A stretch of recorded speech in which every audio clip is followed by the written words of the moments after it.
CSGO edition of our esports breakdown. We did have a little break in there this weekend. Really pumped to get back to the content.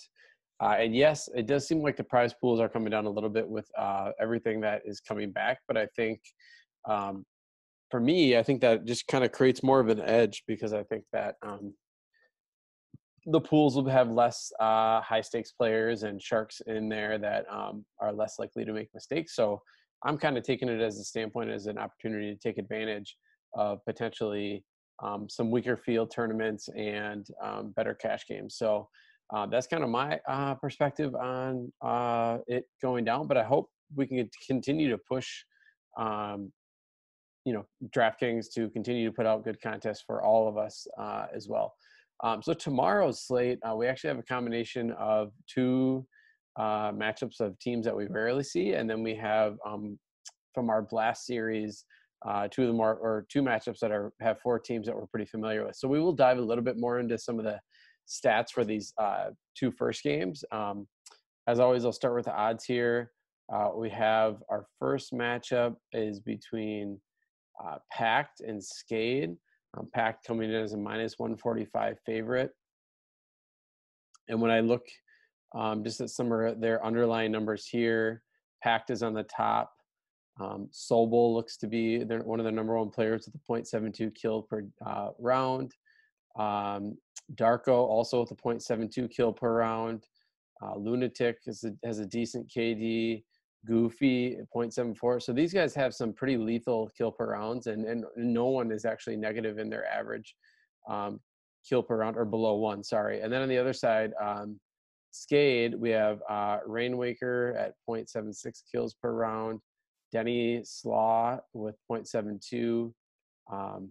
Spellin is somebody that I would not consider here. And the same with Oxygen with a 0.58 kill per round is pretty low.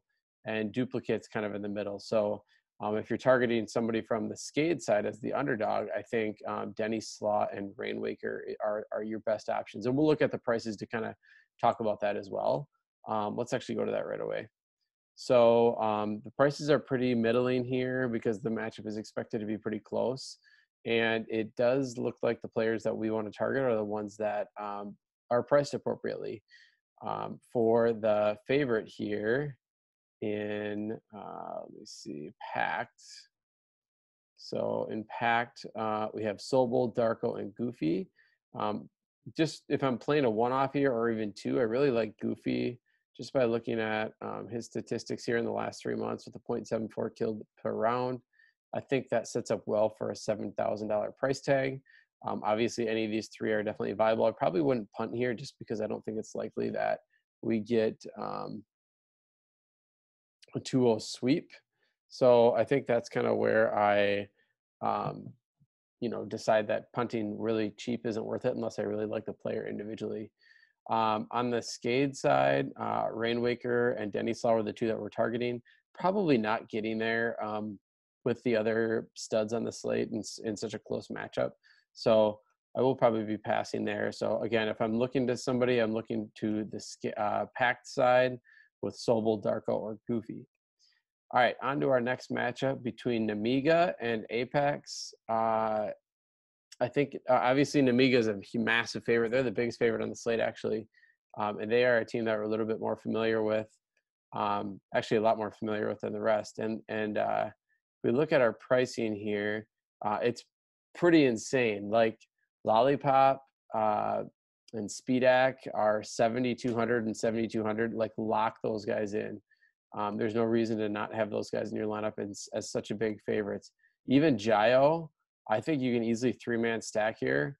Jayo at 7,000 is also a really good play, as we see his 0.69 kills per round and 0.62 deaths per round. MDS is viable, and Box. I mean, Box is probably the one I'd fade, but all four of those are viable. And just because they're so cheap, it makes no sense not to use Lollipop and Speedak as your first two players in your lineup tomorrow morning.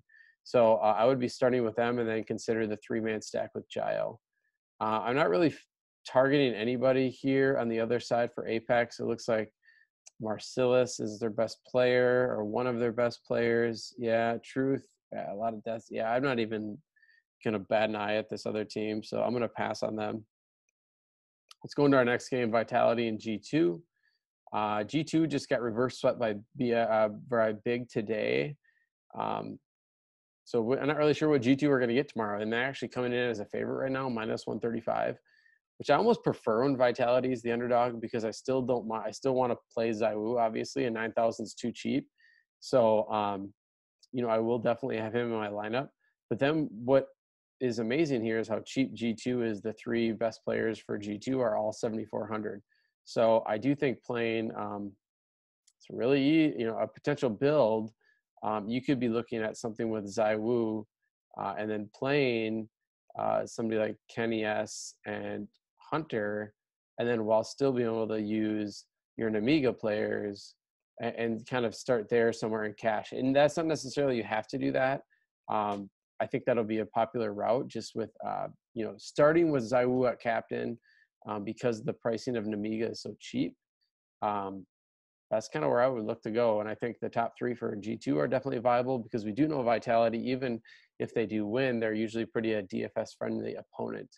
In our last matchup, FaZe and Ents is almost a pick'em. So we have FaZe as minus 125 favorite here. I think that certainly puts Brokey and Coldzera in play.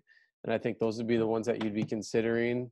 Those would be the ones that you'd be considering as a different option other than the G2 players. I think Nico is viable, but I'm not really sure. I think you can get to him if you don't use ZywOo at captain. And Alu as well at 8,000 seems pretty cheap. Yampy is a decent punt here at 6,200. Bemis has been playing a lot better, so 5,600 is viable there. But Coldzera and Brokey's prices are pretty cheap relative to a close matchup. So obviously they can be on the other side of that close matchup and it not go very well, but I do like Brokey, Coldzera, Hunter, Nexa, Kenny S, Lollipop, and Speedak, and then ZywOo for Vitality. And again, if you want to go from Packed here, or sorry, not, Packed, you can also consider Goofy. So I hope that gives you enough of a player pool to start your builds tomorrow for cash and or for GPPs. Feel free to hop over to our free Discord channel, esports Discord channel, and we will have core plays available for the showdown slate and for the main slate.